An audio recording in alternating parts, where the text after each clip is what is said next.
Un affaiblissement du dollar se traduit généralement par des prix élevés des matières premières, ce qui joue en faveur des marchés émergents.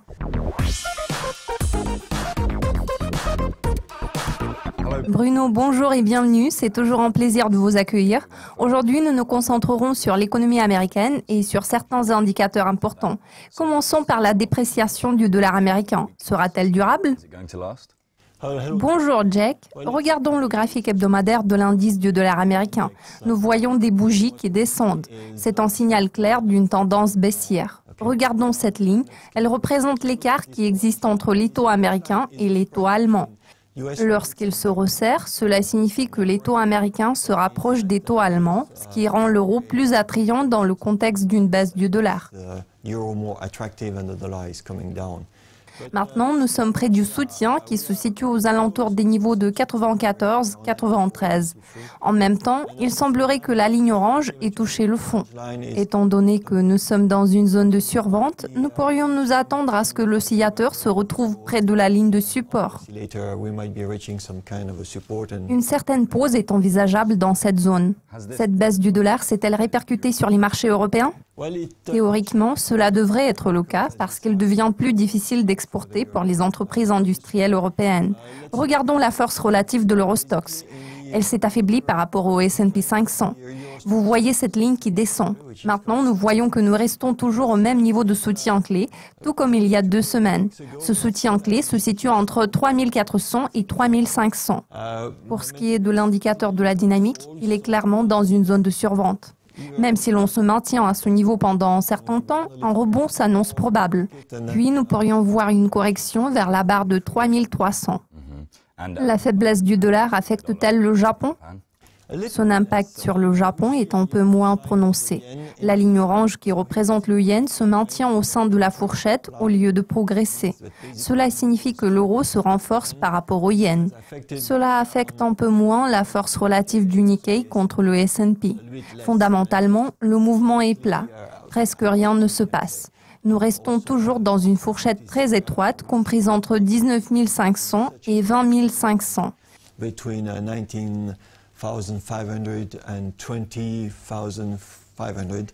Cette fourchette pourrait être cassée aussi bien à la hausse qu'à la baisse. Enfin, qu'en est-il des marchés émergents? Ont-ils été affectés par un dollar plus faible? Oui, vous avez raison. Un affaiblissement du dollar se traduit généralement par des prix élevés des matières premières, ce qui joue en faveur des marchés émergents. Examinons la situation sur différents marchés émergents. Nous observons une tendance à la hausse sur le marché indien. La force relative de l'Inde augmente par rapport au S&P 500. Cela s'explique également par la faiblesse récente du dollar américain. Ici, nous devrions faire preuve de prudence car nous atteignons la bande supérieure de Bollinger qui est plate. Cela signifie que ce niveau pourrait devenir une résistance étant donné que nous sommes dans une zone de surachat à en juger d'après les oscillateurs.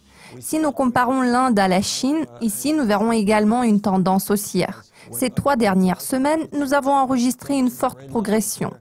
Nous avons atteint ces 2 lignes rouges qui se situent au niveau d'un grand écart enregistré en 2015. Cela peut devenir une forte zone de résistance, alors nous devons la surveiller de près.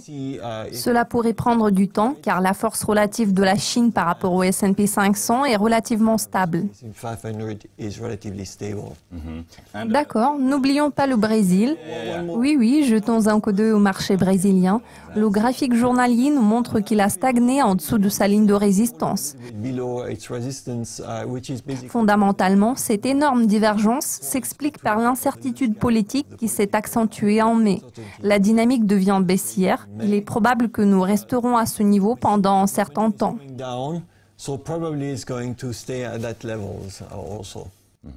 D'accord, c'est clair. La faiblesse du dollar a coïncidé avec un repli du rendement des obligations américaines à 10 ans.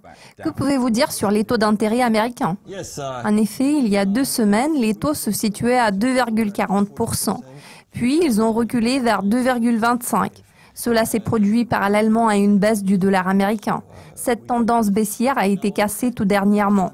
Nous avons vu un mouvement spectaculaire à la hausse.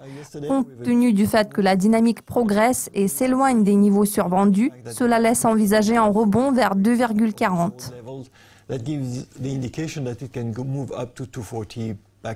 Alors, c'est une bonne nouvelle pour le secteur financier américain? Oui, c'est une bonne nouvelle pour le secteur financier, vu que les taux d'intérêt sont en hausse depuis 2 mois. Nous avons observé un léger repli au cours des 2 dernières semaines. Puis, il y a eu une petite pause. Maintenant, les taux remontent à nouveau. Nous sommes en train de tester la zone de 25. Nous devrions garder à l'esprit que c'est une zone de forte résistance. Elle correspond au point haut enregistré par le secteur financier en 2007, soit avant la crise financière mondiale. La concrétisation de ce niveau de résistance prendra un certain temps, car à court terme, nous sommes dans une zone de surachat.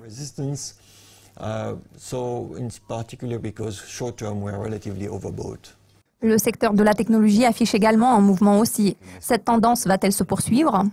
Nous l'espérons bien, car nous avons des prévisions haussières. Cependant, si nous analysons le graphique à court terme, nous verrons que la résistance se situe toujours à 57,50. Pour que le secteur technologique continue à progresser, nous avons besoin de voir la remontée de la force relative de ce secteur par rapport au S&P 500. Ce n'est pas encore le cas. Nous devons attendre un tout petit peu car nous sommes dans une situation de surachat. Analysons la surperformance des secteurs cycliques par rapport au secteur défensif. Voyons-nous des signes de retournement de tendance? Alors ici, nous voyons la progression de cette ligne noire. Cela signifie que les secteurs discrétionnaires surperforment les secteurs défensifs et plus particulièrement le secteur des biens de consommation. D'autre part, nous voyons des plus hauts à des niveaux plus élevés. C'est un signe de divergence au sein de la tendance baissière. Fondamentalement, cela signifie qu'il faut que la résistance soit cassée. Cela laissera entrevoir des perspectives haussières. En règle générale, nous commençons par le S&P 500. Aujourd'hui, cet indice conclut notre séance d'analyse technique. Il y a 2 semaines, vous avez mentionné que 24,30 était le niveau clé à surveiller pour le S&P. Que pouvez-vous dire sur la situation actuelle? Ce niveau de 24,30 a déjà été atteint.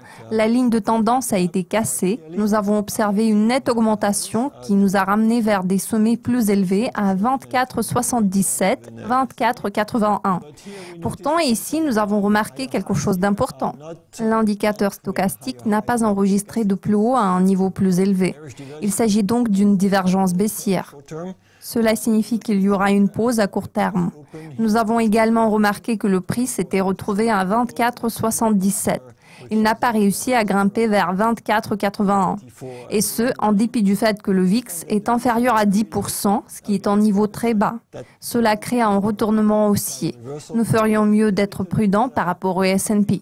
S'il se maintient au-dessus de 24,70, il pourra graduellement grimper vers le niveau de 2500 par la suite. La cassure du niveau de 24,70 pourrait déboucher sur une longue correction au cours de la période août-septembre. Sans aucun doute, c'est le niveau clé à surveiller.